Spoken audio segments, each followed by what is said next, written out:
আসন্ন লোকসভা নির্বাচনকে সামনে রেখে বনমালীপুর এলাকার বিভিন্ন লাভার্থীদের সঙ্গে জনসংযোগ অভিযান করলেন প্রদেশ বিজেপি সভাপতি রাজীব ভট্টাচার্য। রাজ্য সরকার থেকে সাধারণ লোকজন কি কি সুযোগ সুবিধা পেয়েছেন, প্রধানমন্ত্রী আবাস যোজনা ঘরের কাজ কতটুকু সম্পূর্ণ হয়েছে, টাকা পেয়েছেন কিনা, এসব ব্যাপারে তিনি খোঁজ খবর নেন। পাশাপাশি সরকারি সুযোগ সুবিধা প্রদানের ক্ষেত্রে কোনো ধরনের উৎকোচ কাউকে দিতে হয়েছে কিনা তাও খতিয়ে দেখেছেন দলের রাজ্য সভাপতি। তিনি বলেন, সবাই সমান দৃষ্টিভঙ্গি নিয়ে কাজ করবেন সেটা ঠিক নয়। মানুষ ডাবল ইঞ্জিনের সরকার থেকে কতটা লাভবান হয়েছেন তাও খতিয়ে দেখছেন তিনি।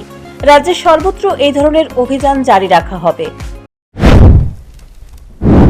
দেখুন, আমাদের একটা কর্মসূচি সারা ভারতবর্ষেই ভারতীয় জনতা পার্টি নিয়েছে। যারা লাভার্থী, এই লাভার্থীদের সঙ্গে জনসম্পর্ক করা এবং তাদের মতামত প্রকাশ করা, কেন্দ্রীয় সরকার এবং রাজ্য সরকারের যে গৃহীত প্রকল্পগুলি সেগুলি বাস্তবায়নের ক্ষেত্রে তারা কতটুকু লাভ পেয়েছে, কতটুকু সুবিধা পেয়েছে এবং সেগুলি পাওয়ার ক্ষেত্রে তাদের কোনো রকম অসুবিধা হয়েছে কিনা সেই সম্পর্কে খোঁজ খবর নেওয়া আমাদের মূল উদ্দেশ্য। এবং এটা সারা ভারতবর্ষেই এই লাভার্থী জনসম্পর্ক অভিযান চলছে। আমাদের এই ত্রিপুরা রাজ্যেও, সারা ত্রিপুরা রাজ্যে সমস্ত জায়গায় আমরা এই লাভার্থী জনসম্পর্ক অভিযান করছি।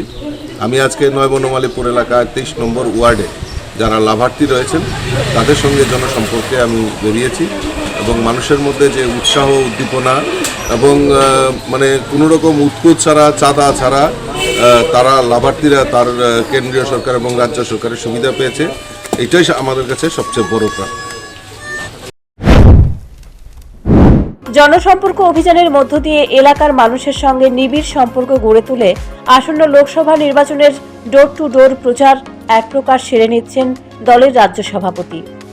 Bureau report, news prime Tripura.